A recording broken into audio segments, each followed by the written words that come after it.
In the off-world colony.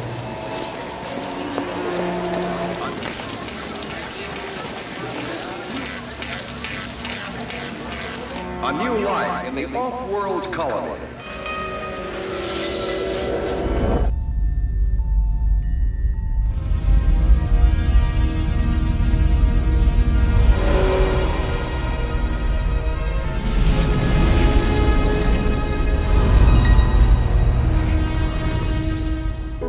Halo semuanya, selamat datang kembali di channel Ruang Film, sebuah informasi untuk kalian penikmat konten spoiler. Oke, kali ini kita akan membahas film Blade Runner yang dirilis tahun 1982. Film ini disutradarai oleh Ridley Scott, salah satu filmmaker terbaik yang juga menyutradarai film-film alien. Meski film jadul, film ini tuh memiliki visual efek yang cukup memanjakan mata. Ridley juga berhasil memperlihatkan sebuah dunia futuristik yang belum pernah dilihat orang saat itu. Sangat sedikit sekali ada sutradara yang memiliki kemampuan tersebut. Nah, Blade Runner sendiri nantinya akan menjadi pelopor film-film bergenre cyberpunk, subgenre fiksi ilmiah yang memadukan masa depan berteknologi maju dengan rusaknya tatanan sosial atau bisa dibilang distopia teknologi. Jadi nggak perlu lama-lama, mari kita langsung masuk aja ke pembahasan filmnya. Sebuah perusahaan bernama Tyrell Industries berhasil membuat robot canggih yang dilengkapi dengan artificial intelligence. Sekitar awal abad 21 atau tahun 2019, Tyrell meningkatkan evolusi robot miliknya ke fase Nexus 6. Secara tampilan identik dengan manusia, bahkan manusia asli akan sulit membedakannya saking miripnya. Mereka ini disebut dengan replikan atau replika. Replika Nexus 6 unggul dalam kekuatan dan ketangkasan. Replika dibuat dengan tujuan dijadikan pekerja, eksplorasi angkasa, serta melakukan kolonisasi di luar planet bumi. Namun, kemajuan teknologi terkadang malah menimbulkan masalah. Terjadi pemberontakan Nexus 6 di koloni dunia luar. Maka dari itu, replika dianggap berbahaya dan dilarang masuk ke bumi. Jika ada yang membandel, maka agen khusus yang disebut dengan Blade Runner akan membinasakan mereka. Scene kemudian pindah ke ruangan di sebuah perusahaan. Seseorang bernama Weber melakukan tes wawancara terhadap salah satu karyawan bernama Leon. 6 hari bekerja, Leon menunjukkan tanda-tanda kalau dia itu bukan manusia alias replika. Petugas itu melakukan tes pertanyaan psikologi serta menggunakan alat identifikasi replika yang bisa mendeteksi reaksi atau perubahan pola mata. Leon menyadari jika ketahuan maka hidupnya akan berakhir di tangan Blade Runner. Lalu Leon mengeluarkan senjatanya, menembak petugas itu lalu kabur dari sana. Di jalanan kota Los Angeles, seorang pria bernama Deckard didatangi sheriff yang bernama Gav. Gav berkata Kapten Brian atau teman lamanya membutuhkannya. Brian, huh? Captain Brian Toga.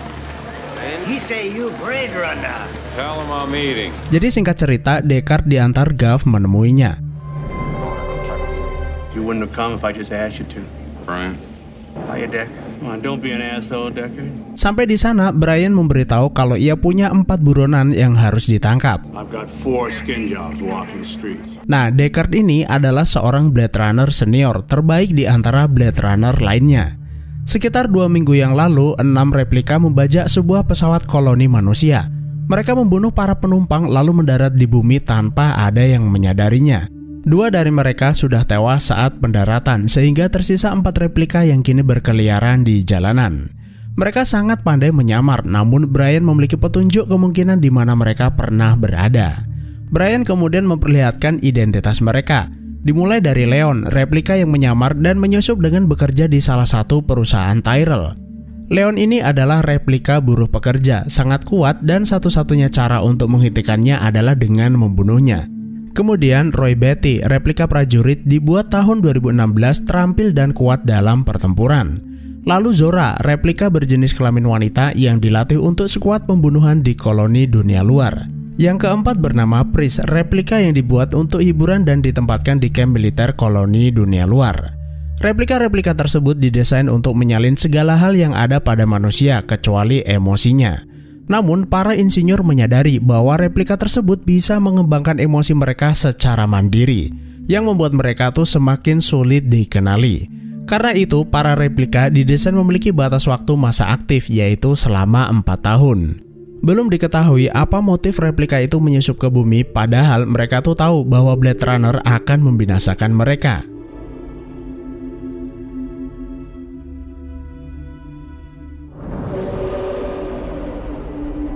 Setelah selesai dengan Brian, Deckard diantar Gav menuju Tyler Mansion. Di sana, ia disambut seorang wanita bernama Rachel. Lalu ia diperkenalkan dengan seorang pria bernama Dr. Tyrell. Mr. Deckard, Dr. Eldon Tyrell. Nah, dia ini adalah otak di balik penciptaan replika. Deckard dipanggil untuk melakukan uji tes terhadap Rachel, tes yang sama untuk menguji replika. Alright, I'm gonna ask you a series of questions. It won't affect the test. Do you mind if I smoke? I take him to the doctor. Thank you. Would you step out for a few moments, Rachel? Setelah selesai, Dr. Tyler meminta Rachel meninggalkan mereka berdua. Deckard lalu bertanya, apakah Rachel seorang replika? She's a replicant, isn't she? Ia merasa Rachel menunjukkan ciri-ciri replika, namun ia tidak yakin. Bahkan alat uji tersebut tidak mampu mendeteksinya. Rachel is an experiment, nothing more. Dr. Tyler mengiyakan Rachel adalah replika, namun versi yang berbeda dibandingkan sebelumnya. Namun sampai saat ini Rachel tuh belum menyadari bahwa dia adalah replika. Tyler melakukan uji coba dengan memasukkan sebuah ingatan atau kenangan milik orang lain terhadap Rachel, agar ia merasa bahwa dirinya tuh benar-benar manusia. Tujuannya adalah agar mereka bisa dikontrol dengan lebih baik. Kekurangan yang terjadi pada Nexus 6 akan merugikan perusahaan, maka dibuatlah versi yang lebih sempurna. Deka beranggapan bahwa replika itu hanyalah sebuah mesin.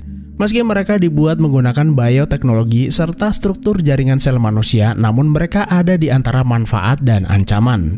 Selama ini ia belum pernah menemukan alasan untuk tidak membunuh replika tersebut, selain karena perintah bahwa mereka adalah ancaman. Selesai bertemu dengan Tyler, Gav mengantar Deckard ke sebuah rumah yang dicurigai pernah ditinggali replikan.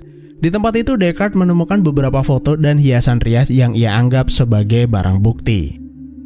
Sementara itu di lain tempat, Leon yang berhasil kabur menemui sesama replikan yaitu Roy Batty. Roy berkata bahwa waktunya sudah semakin dekat. Ia mulai merasakan keanehan pada tubuhnya, yang artinya mereka ini sudah mengetahui bahwa replika memiliki batas masa aktif. Sama seperti yang dialami para replikan di planet koloni, satu persatu dari mereka tuh mati tanpa sebab yang jelas. Mereka kemudian masuk ke sebuah rumah dengan hiasan mata di atas pintu. Lalu mereka menemui seorang pria yang sedang bekerja di tempat tersebut. Roy bertanya apakah ia mengetahui tentang tubuh replikan untuk memperpanjang masa aktif. Pria tua itu berkata dia adalah insinyur yang mendesain mata replika. Tidak ada yang lebih mengerti sistem kerja replika selain penciptanya, yaitu Dr. Tyler. I design your eyes. You Nexus, huh? I just do eyes. I don't know such stuff. Karena merasa terancam, pria tua itu memberitahu Roy, seseorang bernama Sebastian bisa mempertemukannya dengan Dr. Tyler. Selesai melakukan investigasi, Deckard pulang ke apartemennya. Tanpa ia duga, Rachel tuh udah menunggunya di depan pintu. Rachel penasaran apa yang dilakukan Deckard di Mansion Tyler, terutama tes yang dilakukan terhadapnya, lalu bertanya apakah dirinya adalah replikan. Rachel kemudian menunjukkan sebuah foto saat ia masih kecil bersama ibunya. Sampai saat ini Rachel tuh masih ingat hal-hal yang pernah ia lakukan semasa kecil. Apakah foto dan ingatan miliknya itu bisa menjadi bukti bahwa dia bukanlah replikan? Deckard memberitahunya bahwa ingatan tersebut adalah sebuah implan atau kenangan milik seseorang yang ditanamkan ke dalam otaknya. Setelah mendengar kenyataan tersebut, Rachel pun meneteskan air mata. Melihat itu Deckard jadi kasihan lalu menarik kata-katanya bahwa ia berbohong. Karena udah terlanjur kecewa, Rachel pun pergi meninggalkannya. Deckard mulai menyadari bahwa menanamkan kenangan pada replikan adalah sebuah kesalahan. Semakin lama replika-replika itu mendekati manusia, mereka juga harus menderita karena memiliki kenangan yang sebenarnya bukan miliknya atau sebuah kenangan palsu. Lalu di sudut kota, replika wanita bernama Pris duduk di dekat tumpukan sampah. Tanpa sengaja, ia tuh bertemu dengan Sebastian. Pris mengaku tersesat dan ia tidak punya tempat tinggal. Sebastian merasa kasihan lalu memintanya masuk ke dalam tempat tinggalnya untuk beristirahat. Tempat tinggalnya itu sangatlah besar, ia mempersilahkan Pris memilih di mana ia akan tidur. Bahkan jika ia memiliki teman yang gak punya tempat tinggal, Pris boleh membawanya ke sini. Nah, Sebastian ini adalah seorang insinyur genetik.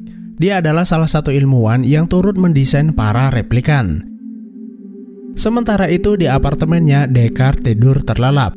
Dalam tidurnya, ia tuh bermimpi tentang musik dan unicorn yang berlarian, sebuah mimpi aneh dan tidak biasa. Setelah bangun, Deckard mulai meneliti foto dan barang bukti yang ia temukan di rumah sebelumnya. Setelah berulang-ulang melakukan pembesaran pada objek di dalam foto yang ia dapat, Deckard mendapat sebuah petunjuk baru, yaitu wajah seorang wanita, di mana terdapat banyak hiasan rias menempel di tubuhnya.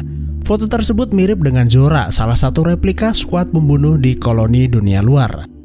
Deckard kemudian membawa hiasan rias itu ke seorang pengrajin. Pengrajin itu berkata bahwa hiasan itu adalah sisik ular buatan yang dibuat dengan nomor seri khusus. Seseorang yang bernama Hasanlah yang membuatnya. Not fish, snakes XB71. He make this snake. Rai Abdul bin Hasan. Deckard kemudian menemui pria yang dimaksud lalu bertanya kepada siapa yang menjual ular buatan miliknya. Ia memberitahu bahwa seorang wanita yang tinggal di sektor 4 yang membelinya. Di sebuah kawasan hiburan, Deckard menemui wanita tersebut dan ternyata benar dia adalah Zora, replika yang sedang ia buru. Deckard mengaku bahwa ia dari perkumpulan seniman dan ingin bertanya sesuatu tentang dirinya.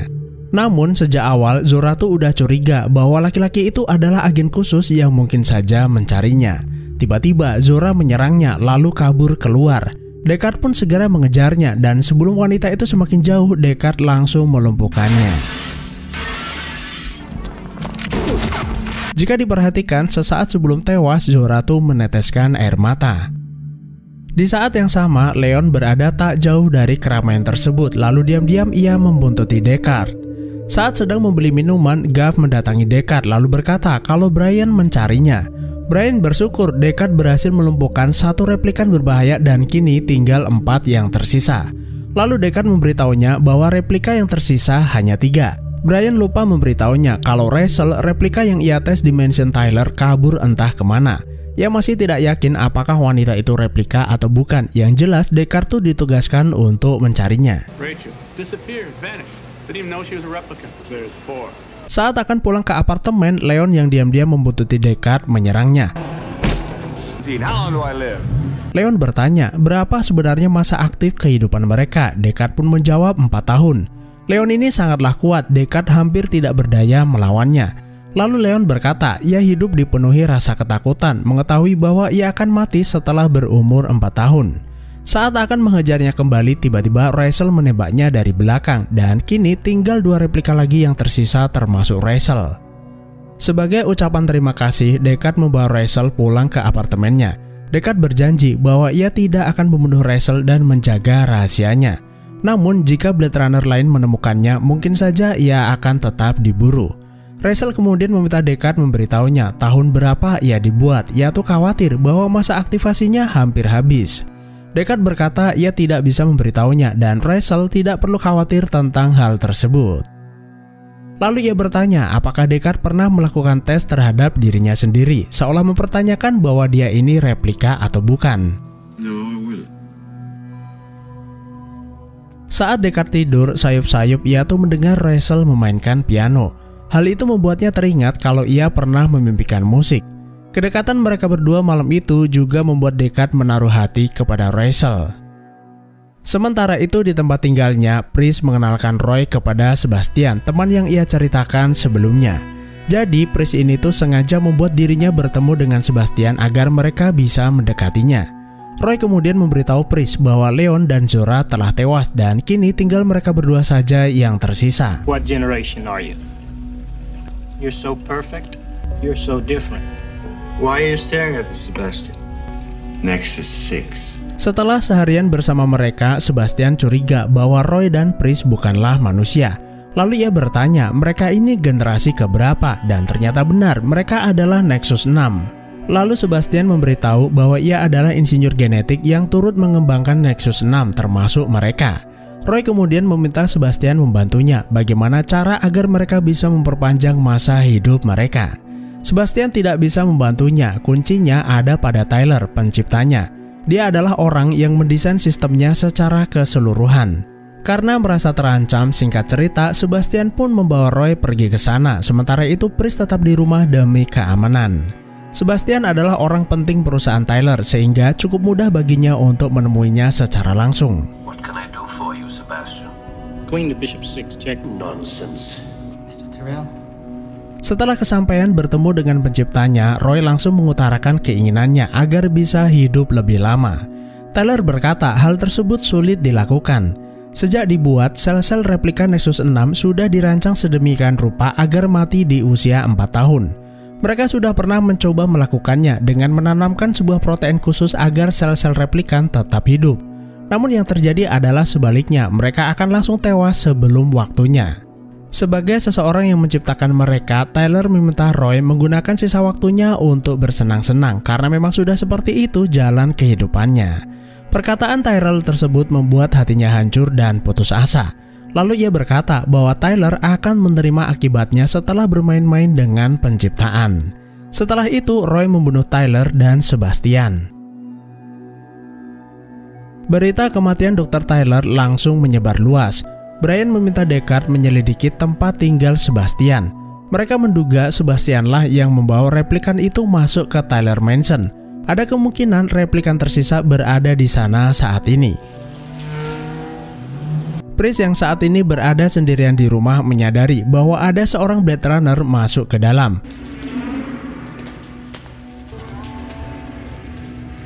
Ia berpura-pura menjadi manekin untuk mengalihkan perhatiannya. Namun Deckard ini cukup jeli, ia curiga terhadap manekin Pris yang ada di hadapannya.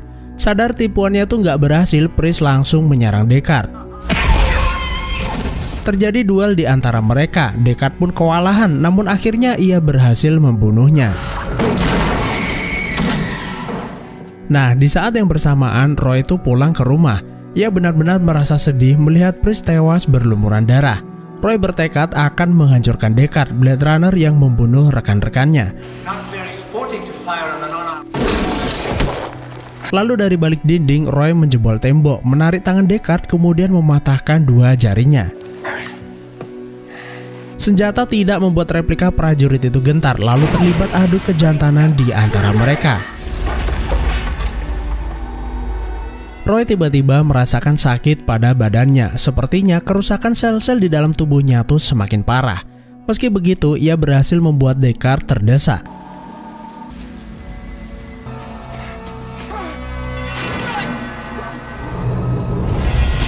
Roy kemudian mendekati Deckard yang sedikit lagi jatuh dari atas gedung. Alih-alih membuatnya terjatuh, Roy itu malah menolong Deckard dengan mengangkatnya ke atas. Ia menunjukkan rasa belas kasihannya kepada Deckard. Roy kemudian memberitahu Deckard bahwa ia telah melihat banyak hal menakjubkan sepanjang hidupnya. Roy menyadari nilai-nilai kemanusiaan dirinya dan Deckard, dan dia memilih tewas dengan memegang nilai tertinggi tersebut. Namun kini semua akan hilang bersama kesedihan dan air hujan yang mengalir di atasnya. Setelah itu, Roy menundukkan kepalanya lalu berakhirlah masa hidupnya. Sesaat kemudian, Gav datang ke tempat tersebut. Ia mengucapkan sebuah kalimat, sayang sekali dia tidak akan hidup, sambil memberikan sebuah senjata kepada Deckard. Dia yang dimaksud adalah Rachel. Deckard pun bergegas pulang ke apartemen dan mendapati kalau Rachel tuh masih hidup. Do you love me? I love you. Perkataan Gav sebelumnya mengisyaratkan bahwa Rachel sudah pasti akan diburu. Deckard tidak ingin hal tersebut terjadi, lalu ia berjanji akan melindungi Rachel dan membawanya keluar dari kota tersebut. Setelah mendengar perkataan dan menyaksikan kematian Roy, Deckard seolah mendapat hidayah. Ia akan mengakhiri karirnya sebagai Blade Runner, kemudian memutuskan hidup damai dalam pelarian bersama Rachel, dan akhirnya film pun selesai. Ending dari film ini mengandung aroma ambiguitas atau membingungkan, terutama pada dialog yang sedikit mempertanyakan apakah Deckard itu replika atau bukan. Film ini sendiri itu memiliki versi Final Cut dan Director Cut. Adegan terakhir diperlihatkan Deckard menemukan origami unicorn yang ditinggalkan Gav. Gav memiliki kebiasaan akan meninggalkan origami di setiap tempat yang dikunjunginya. Hal tersebut merupakan sebuah petunjuk dari Gav bahwa mimpi Deckard tentang unicorn adalah mimpi yang ditanamkan kepadanya. Terlepas Deckard adalah replika atau bukan, hal tersebut sudah menjadi kebiasaan dalam suatu film agar para penonton tuh mengembangkan kesimpulannya sendiri. Secara keseluruhan, di dalam film juga tidak ada percakapan mengenai asal-usul Russell. Dia ini replika generasi keberapa? Apakah ia juga memiliki masa aktif seperti replika yang lainnya? Atau mungkin ia spesimen yang lebih sempurna yang pernah dibuat Tyrell Industries? Lalu bagaimana mereka berdua bisa saling mencintai, padahal salah satunya adalah manusia sintetis? Jadi sederhananya, sejak fase Nexus 6, robot-robot buatan itu dibuat seidentik mungkin seperti manusia. Mereka menggunakan bioteknologi modern untuk membuat manusia sintetis. Mereka memiliki darah, bisa merasakan sakit, mengembangkan emosi, bahkan Dr. Tyler tuh mampu menanamkan sebuah ingatan palsu pada replika ciptaannya. Kalau kita benar-benar menyimak film ini, Blade Runner adalah sebuah film yang mengandung banyak pesan moral. Karena film ini memadukan masa depan berteknologi maju dengan rusaknya tatanan sosial atau bisa dibilang distopia teknologi. Dalam film ini, kita bisa melihat saat manusia dihadapkan dan ditawarkan oleh sains dan teknologi yang begitu maju. Hal itu akan menjadi ujian di mana akhirnya kemajuan itu membuat manusia melewati batas kemampuannya, lalu bermain-main dengan penciptaan yang sebenarnya tidak mampu dikendalikan. Tujuan para replika itu datang ke bumi sebenarnya hanya ingin waktu hidup mereka tuh diperpanjang. Hal tersebut wajar karena mereka juga mengembangkan pikiran atau perasaan. Apa yang dilakukan Roy sebelum kematiannya seolah memberikan pesan bahwa sebuah manusia buatan bisa lebih memiliki moral dibandingkan manusia yang sesungguhnya. Sang maestro pencipta mereka pada akhirnya mati dengan tragis di tangan ciptaannya sendiri. Nah, dulu di awal perilisannya film ini tuh sebenarnya gagal total secara pendapatan. Namun kini Blade Runner memiliki banyak penggemar. Untuk film yang rilis tahun 82, Blade Runner merupakan film revolusioner yang tidak biasa. Imajinasi tentang kota futuristik, mobil-mobil terbang, serta lampu yang berwarna-warni. Sesuatu hal yang tidak terbayangkan di masa itu yang membuat Blade Runner menjadi salah satu film terbaik sepanjang masa. Karena itulah setelah 35 tahun lamanya film ini dirilis, dibuatlah lanjutannya, yaitu film Blade Runner 2049 yang dirilis tahun 2017. Kalau teman-teman pengen saya membahasnya, silahkan tinggalkan di kolom komentar. Terima kasih udah menonton, sehat selalu buat kalian dan sampai jumpa di next video.